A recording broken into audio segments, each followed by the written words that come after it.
தேசிய மக்கள் சக்தியின் பாராளுமன்ற உறுப்பினர் இளங்குமரன் சுண்டிக்குளம் கடற்கரை பகுதிக்கு உளவு இயந்திரம் மூலம் சென்று கள விஜயம் ஒன்றினை மேற்கொண்டார்.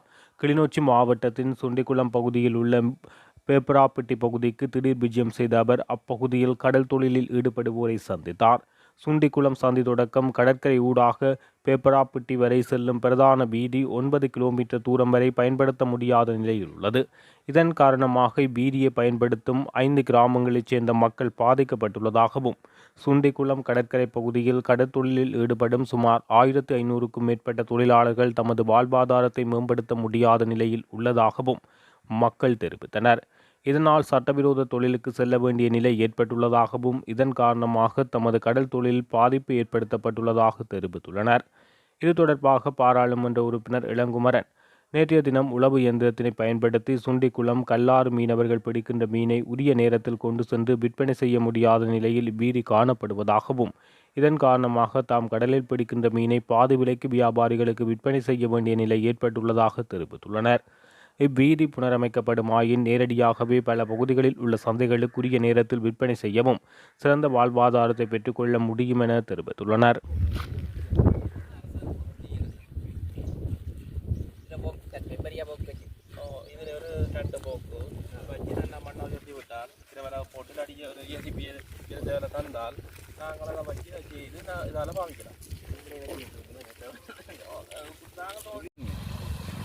Morjekavina.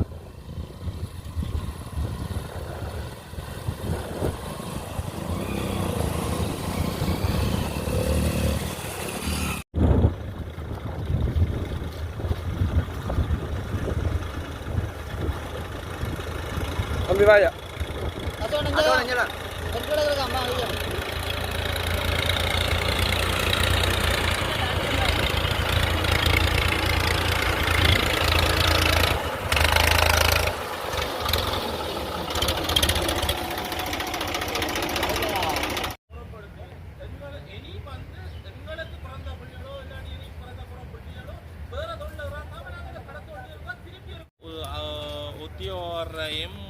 ஒரு காசுக்காரன் தான் எங்களை சங்கம்பாளி நிர்வாகம்பாளி தெரிஞ்சு விட்டது. அப்ப ஒரு காசுக்காரன் என்ன செய்வன், தான் வந்து தான் உழைச்சி கொண்டு தான் ஒதுங்கி போட்டான். எங்களை கிராமம் வேலையை கொண்டு 800 ரூபா விலைக்கு எடுக்கிறாரு. 800 எங்கள்கிட்ட எடுக்கணும். உடன் மீன் கொண்டு போனா நாங்கள் அந்த கடத்தை தான் கொண்டு போவோம்.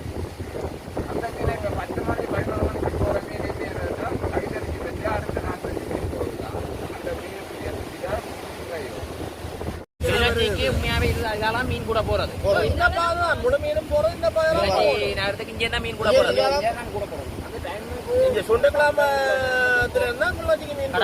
கடல் மீன் போகும். விசோமடி சந்தை மூலம் கடல் மீன் போறோம்னா இங்க சுண்டகத்துல பேப்பரப்பட்டில இருந்தா போகும். புதுக்குரு போகுது, புதுக்குருப்பு சந்தை போகுது, விசோமடி சந்தை போகுது, கிளிநொச்சி சந்தை போகுது, வட்டகை சந்தை போகுது, குடியிருப்பு போகுது, கிளிநொச்சி போகுது, எல்லா பக்கமும் போகுது இந்த மீன். இந்த ரோட்டால போய் நாங்கள் மெயினே சேர்றது 10 மணிக்கு தான் போய் சேர்றோம். சந்தை முடிகிற டைமில தான் நாங்கள் மீனை கொண்டு மீன் ரோட்டுக்கு ஏறுறோம். அந்த குடியேற்றத்தை செய்யறது, அந்த குடியேற்றத்தை செய்தால் இப்ப இதுல இருந்து குடியேற்றம் 6 கிலோமீட்டர்லாம் இருக்கு. நாங்கள் இன்றைக்கு தொல்லுக்கு போறதுன்னு சொன்னால் நேற்று பின்னேரம் வருவோம். நாளை தொல்லுக்கு போறாங்க, இன்றைக்கு பின்னேரம் வந்தால் தான் நாங்கள் எங்களோட வரையெல்லாம் மேய்ச்சி படகுல இது நாங்கள் கடந்து வைப்போம். அடுத்த நாள் விடிய வந்து இங்கே 7 மணிக்கு வந்து இங்கே பார்த்துக்கலாம். இதெல்லாம் குடியேற்றம் இருக்கிற ஆசை பக்கத்தில் இருந்தால் நல்லா.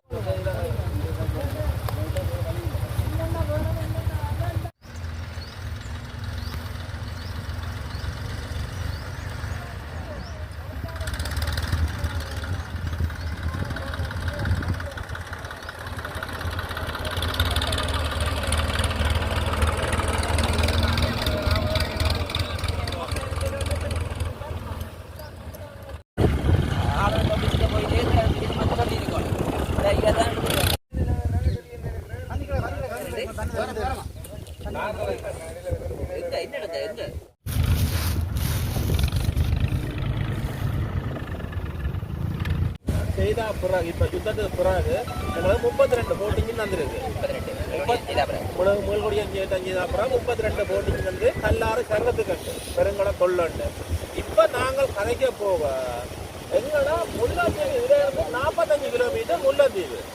முல்லைத்தீவுல போய் லைசன்ஸ் எடுக்க சொல்லினோம். ஏன்னா கல்லாறுக்கு கடல் இல்லை என்று சொல்லினோம். இப்ப கிளிநொச்சி மாவட்டத்துக்கு கடல் இல்லை என்று சொல்லினோம்.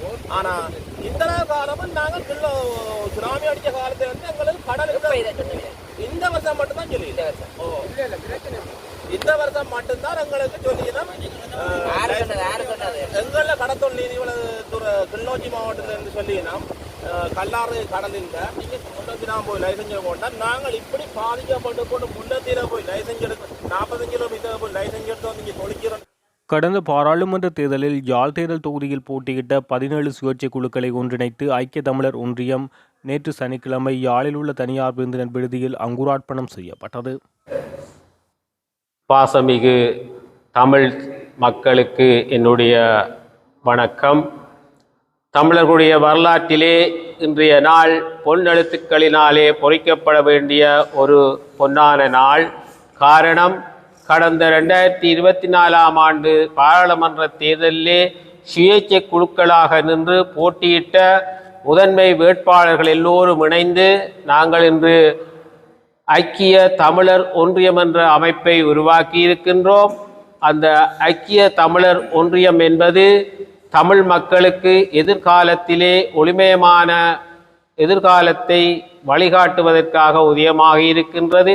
எதிர்வரும் காலங்களில் இடம்பெறவுள்ள உள்ளூராட்சி சபை தேர்தல்கள், மாகாண சபை தேர்தல்களிலே போட்டியிடுகின்ற எல்லோரையும் ஒன்றிணைத்து, சுயேட்சையாக போட்டியிடுகின்ற அனைத்து வேட்பாளர்களையும் ஒன்றிணைத்து, வேட்பாளர்களும் வாக்காளர்களும் சிதறுண்டு போகாமல் ஒரு குடையின் கீழ் நின்று போட்டியிடுவதற்குரிய ஒரு முன்னேற்பாடாக இந்த அமைப்பினை நாங்கள் உருவாக்கி இருக்கின்றோம். இந்த அமைப்பிலே ஏறக்குறைய 17 சுயேட்சை குழுக்கள் ஒன்றிணைந்துள்ளன. ஏனைய சுயேட்சை குழுக்களும் எங்களோடு வந்து இணைய வேண்டும். இணைந்து மக்களுக்கு எங்களுடைய மக்கள் எதிர்பார்க்கின்ற அந்த ஒற்றுமையினை, ஐக்கியத்தினை கட்டி காப்பாற்ற வேண்டும். அவ்வாறு கட்டி காப்பாற்றினால்தான் எங்களுடைய மக்கள் எங்களை மதிப்பார்கள், எங்களுக்கு வாக்களிப்பார்கள் என்ற உன்னதத்தை நாங்கள் விளங்கிக் கொள்ள வேண்டும். அதற்கு புறம்பாக எங்களுடைய தமிழ் தேசியம் பேசுகின்ற போலி தமிழ் தேசியம் பேசுகின்ற கட்சிகள் தமிழ் தேசியம் பேசி பேசி சொல்வது ஒன்று செய்வது இன்னொன்றாக பேசி பேசி எங்கள் தமிழ் மக்களை சிக்கி தெரியாத காட்டிலே இன்றைக்கு நிற்கதியாக விட்டிருக்கின்றார்கள். இன்றும் தமிழ் தேசிய கட்சிகளுக்குள்ளே சூழ்ச்சிகள், உடைவுகள், சச்சரவுகள், சண்டைகள் நடந்து கொண்டே இருக்கின்றன. இதனாலே வெறுப்புற்று இருக்கின்ற தமிழ் மக்கள் தங்களுடைய வெளிப்பாடாக தங்களுடைய வாக்கை தென்பகுதி கட்சிக்கு அள்ளி போட்டு இன்று 3 பாராளுமன்ற உறுப்பினர்களை தெரிவு செய்ய உதவி இருக்கின்றார்கள். இதற்கு காரணம் எங்களுடைய தமிழ் தேசிய கட்சிகள் என்பதை நாங்கள் மறந்துவிட முடியாது. அது மட்டுமல்ல, 23 சுயேட்சை குழுக்கள் களத்திலே இறங்குவதற்கும் இந்த போலி தமிழ் தேசியவாதிகள் தான் காரணம். அவர்கள் மீது எங்கள் மக்கள் கொண்டிருக்கின்ற அதீத வெறுப்பு, குறிப்பாக இளைஞர் அணியினர் அவர்கள் மீது கொண்டிருக்கின்ற அதீத வெறுப்பு காரணமாகத்தான் 23 சுயேட்சை குழுக்களும் களமிறங்கி இருக்கின்றன. எனவேதான் நாங்கள் இந்த இனியும் சிதறுண்டு போகாமல் எல்லோரையும் ஒன்றிணைத்து ஒரு கிடையின் கீழே கொண்டு வந்து நாங்கள் எதிர்வரும் தேர்தல்களிலே சிறு வாக்குகளை சிறவிடாமல் ஒன்றாக சேர்த்து எங்களுக்குரிய தன்னாட்சி அதிகாரம், சுய ஆட்சி அதிகாரம், உள்ளூராட்சி அதிகாரம், மாகாண அதிகாரங்கள் அந்நியருடைய கைகளுக்கு போகாமல் எங்கள் கைகளிலே எங்கள் மக்களே எங்களை நிர்வகிக்கின்ற ஒரு முதன்மையான அந்த திட்டத்தின் அடிப்படையில் நாங்கள் இன்று ஒன்றாகி இருக்கின்றோம். இந்த ஒன்றாகி இருக்கின்ற எங்களுடைய இந்த நிலைப்பாட்டுக்கு இந்த மண்ணிலே இருக்கின்ற சிறு சிறு அரசியல் கட்சிகள், எங்களுடைய அமைப்புகள், சமூக அமைப்புகள், தொண்டு நிறுவனங்கள், இன்னும் தனிப்பட்ட அனைத்து மக்களும் எங்களுக்கு அமோக ஆதரவு தர வேண்டும். இந்த ஆதரவு தந்து எங்களை உரிய இடத்திலே வைப்பதனூடாக போலி தமிழ் தேசியம் பேசுகின்ற மக்களை புறந்தள்ள வேண்டும், போலி தமிழ் தேசியவாதிகளை புறந்தள்ள வேண்டும். அவர்களுக்கு தகுந்த பாடத்தை 2024 பாராளுமன்ற தேர்தலிலே புகட்டியது போல் இனியும் புகட்ட வேண்டும். ஒன்றிணையாமல் இருக்கிறவர்களுக்கு இது ஒரு பாடமாக அமைய வேண்டும் என்று கூறி எல்லோரும் எங்களுடன் வந்து இணைய வேண்டும். தொடர்ந்தும் நாங்கள் அனைத்து கட்சிகளுடனும் பேச்சுவார்த்தையை முன்னெடுப்பதற்கு காத்திருக்கின்றோம். கட்டங்கட்டமாக இந்த பேச்சுவார்த்தைகளை செய்து தமிழ் மக்களினுடைய நன்மைக்காக நாங்கள் எல்லோரும் ஒன்றிணைவோம் என்று கூறி, அனைவரும் ஒன்றிணைவோம், எங்களுடைய உரிமைக்காக இணைந்து குரல் கொடுப்போம் என்று கூறுகிறேன். விடைபெறுகிறேன். நன்றி, வணக்கம். எல்லோருக்கும் வணக்கம். வல்லிபுரம், ஆறுமுகம், தங்கமயில் ஆகிய ஓய்வு பெற்ற நில அளவையாளர் ஐக்கிய தமிழர் ஒன்றிய பிரதான ஆலோசகராக இயங்கி வருகின்றேன். கடந்த கால அரசியல் தலைமைகளின் ஒற்றுமை அற்ற தன்மை காரணமாக கடந்த பாராளுமன்ற தேர்தல்களில் போட்டியிட்ட சுயேட்சை குழுக்களின் தலைவர்களை ஒன்று இணைப்பது, அதை போன்ற சக அரசியல் கட்சிகளையும் இணைப்பது அல்லது உள்வாங்குவது, அதை போன்று சமூக அமைப்புகள், இளைஞர்கள், யுவதிகளின் சிறந்த எதிர்காலத்திற்கு ஆன ஒரு ஆரம்ப ஒன்றிணைவு ஐக்கிய தமிழர் ஒன்றியம் ஆகும். இது தமிழர்களின் சிறந்த எதிர்காலத்திற்கு ஆன பயணத்தை ஆரம்பிக்கின்றது. கலங்கரை விளக்கமாக திகழும். என்னுடைய பேர் நேசன் செந்தில்மதி, சுயேட்சை குழு 15. கடந்த பாராளுமன்ற தேர்தலில் இளைஞர்கள் ஜோதிகளுடைய வருகைதான் வடக்கு கிழக்கு தமிழர்களுடைய தாயக பிரதேசத்துக்குரிய ஒரு நல்ல எழுச்சியான ஒரு விடயமாக அமையும் என்பதற்கு முன்னுதாரணமாக சுயேட்சை குழுவில் நானும் போட்டியிட்டேன். இன்று இந்த நிகழ்வுக்கு எங்களுடைய ஆலோசகராக கடமை தாங்கி ஐக்கிய மக்கள் தமிழர் ஒன்றியம் என்ற இதை வள்ளிபுரம் தங்கமல் ஐயாவுடைய சைவ பரிவாரனுடைய ஆன்மீகவாதி, ஒரு சிறந்த ஒரு ஆன்மீகவாதி, அவர்களுடைய தலைமையிலே நாங்கள் இந்த 17 சுயேட்சை குழுக்களும் இன்றைக்கு ஒன்றிணைந்திருக்கின்றோம். வடக்கு மாகாணம் யாழ் தேர்தல் தொகுதியிலே எங்களுடைய இந்த ஒன்றிணைப்பானது முதலாவது அங்குரார்ப்பணம் என்று நடைபெறுகின்றது. வருங்காலங்களிலே இது வடக்கு கிழக்கும் அதையும் தாண்டி மலையக தமிழர்களையும் சென்றடைய வேண்டும் என்றது எங்களுடைய எண்ணமாக அமைகின்றது. இன்றைக்கு இலங்கையிலே சுலபமான ஒரு தொழில் என்று சொன்னால் அது அரசியலாக உருவாகியிருக்கின்றது. மக்கள் ஒவ்வொரு அரசியல் தலைவர்கள் மீதும் கொண்ட வெறுப்பு காரணமாகத்தான் இன்றைக்கு தமிழர்கள் என்று மாறாத தங்களுடைய வாக்குரிமைகளை தங்களுக்கு தவிர்ந்து ஒரு வாக்கை அளித்திருக்கிறார்கள் என்றால் அது எங்களுடைய தமிழ் தலைமைகள் விட்ட தவறு.